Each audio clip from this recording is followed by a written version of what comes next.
누나 ngasi dia khoi uti asang sa do ne do gi Makom sai he ko lai haimun hai bo to la pak ki thau ngong no he chin se ko pingo ko dam ne do khoi so ki to ta pura he to khare ba dang lang tham ne sai da he ka khare ha Mungkin makha tahu he kita ni tu. Memang cida kami sih mana ya, aku ni hek tu leh. Memang pan mana hak kita tu. Liang muka payah itu ya, tu aku ni. Apa kau sih thong dah ni tu kan? Yang buang tahu yang ni, memang thong tu apa kita kemai tahu gitu memang.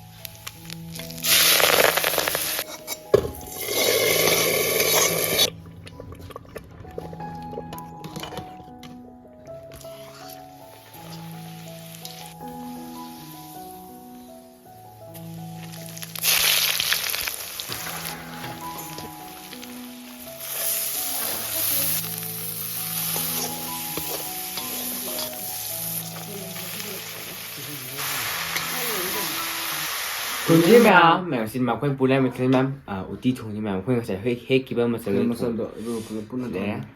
ti ulat ke ba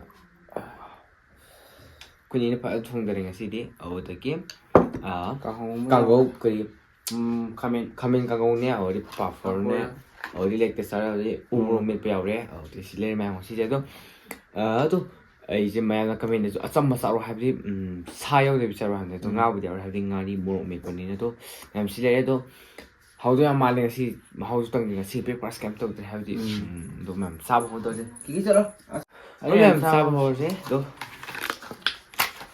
강고간 또 기마만 강고제 장에 가면 강고 얘기를 펴봐 네 와. 그래야지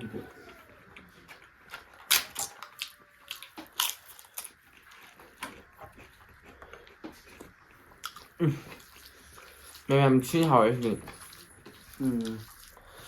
Sao để thằng này đi?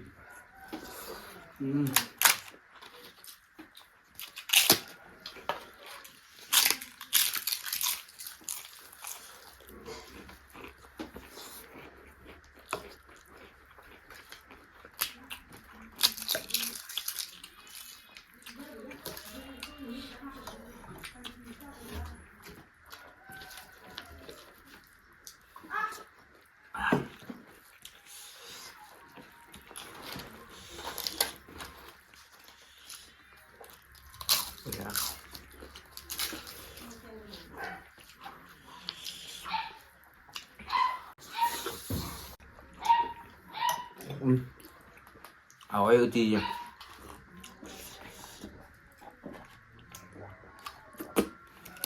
con rồi ôi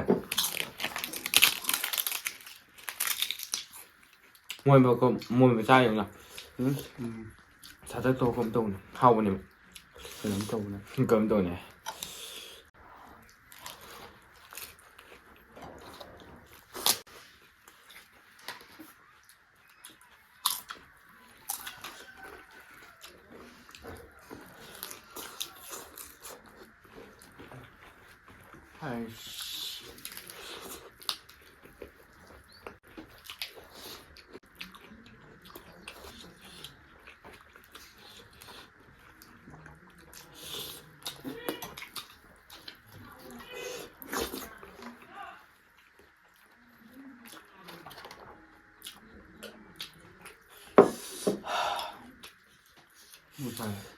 một sợi ngủ mấy cái xả tao nó ngủ chuyện anh sẽ cái hành ghost phải ăn một ạ anh chỉ đi ghost phải không được 우리 너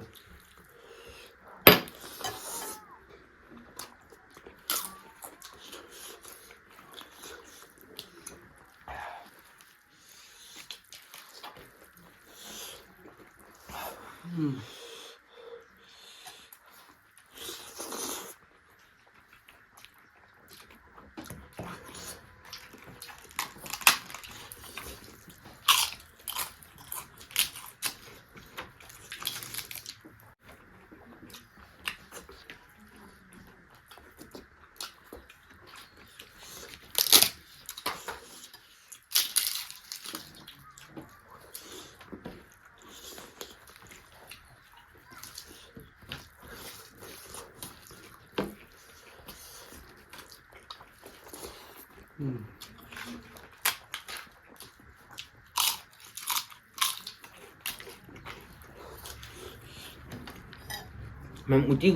uti thong magum sa habje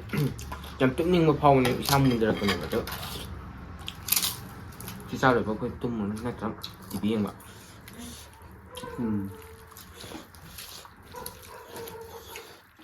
hai chỉ có bao nhiêu của đấy cái nó không biết chấm này nè ภาษาคนบ่ไอ้ปีงานแล้วลูกภาษาปีกูมาถดกน้ำเนี่ยแม่เลยตัวคุณจะแม่หันปีอ่ะก้าวสู่สิแกบ่ได้จ้ะ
rồi đấy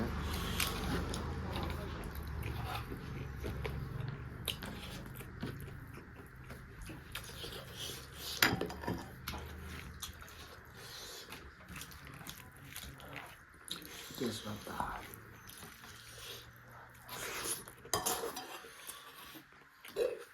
sorry muốn về ai bảo không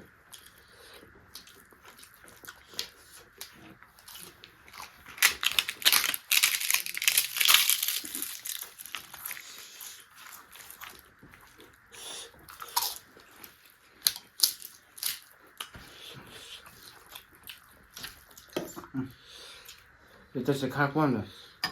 Ito sa to mo Ito sa niya. Ay biyaw mo Guna niya.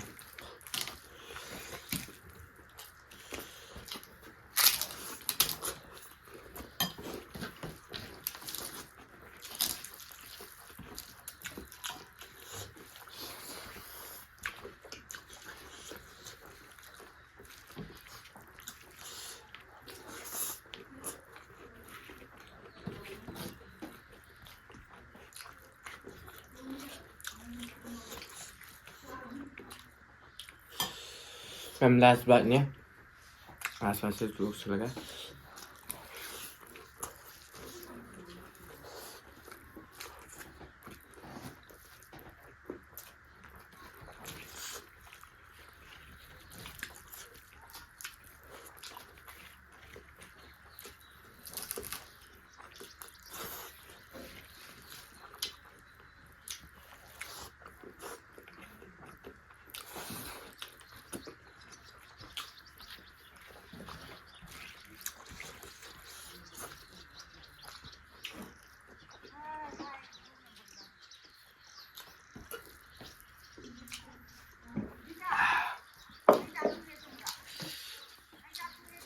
nuôi đã sao em mới xịt bữa tiền sẽ luôn à rồi sẽ la sẽ xong rồi nói đây tốt hậu thôi nào